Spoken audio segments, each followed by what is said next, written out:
Kompartiyanın payçık bazarına kurtuluş çağrıları önüm vermedi. Şanghay'da payçık bazı yine 6% düşüp gitti. Mavzulu haber 7. 8. günü büyük İran orbitide ilan kılındı. Haber mındak başlandı. Kompartiya bazarını kurtuluş tedbirlerini oturup koygan 3.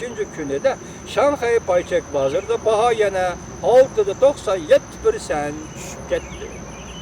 Cunguda payçak bazarda baha 3 hafta içinde 30% baha düşüp gitti. Devletinin 3 aylık milli daramati parg'ayilib ketdi. Yani Gretsiyada 10 devletning milli daramatiga barobar pul parga aylanib ketdi. Mablag' salg'uvchilar to'limi ig'ir, to'limi ochiq ziyon tortdi. Jungoning o'zining matbuot xabarlariga asoslanganda Jungo quruqligida 4dan 1 fuqarolarning tortgan ziyoni yarmidan oshib ketdi.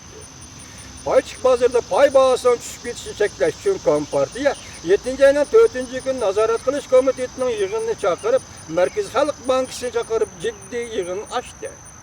Şangay matbuatlarının haberiga asoslanganda yığında vezirlik Çang Merkez Halk Bankası'nın başlığı Uşavçıvan'ın bazarını devamlı asta kutuldurumuz degan sözlerden gazaplanıp sen uyunga qaytib kalağını sağ. Men bazarını zo'ravonlik bilan qutuldiraman dedi. Qutuldirish tadbirlarini yo'lga qo'ygan 3 kundan beri natija unumli bo'lmadi. Davlat darajalik yaxshi vaziyat yuzlangan siyosatlar bu natija bermadi. Kompartiya bir necha kundan beri 100 milliard mablag' soldi. Bu mablag' davlat darajalik shirkatlarni qutuldirishga ishlatildi. Bu havo ahvolni bilib qolgan mablag' solg'uchi fuqarolar aloqzodalik andishi ichiga tushib kirib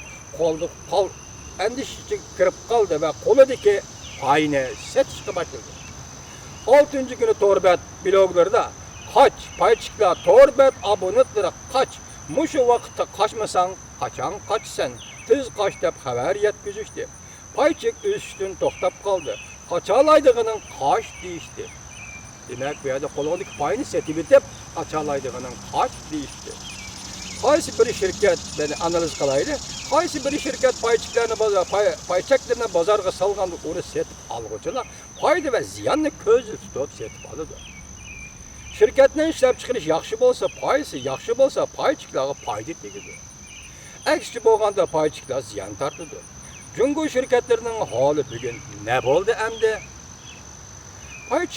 Payçak bazarda bahanın düşüp ketişi, ma'lum sonning düşüp ketişi yoki ma'lum sonning o'rlab turishi emas.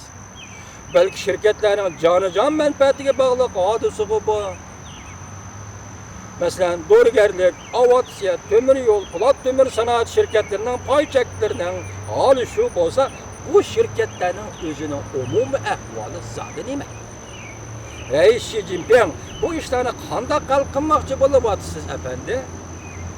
Uyg'urlarni qirg'in qilish bilan hal qilib bo'lmaydigan masala ekanligini to'nib ketgansiz bu kamdi balki.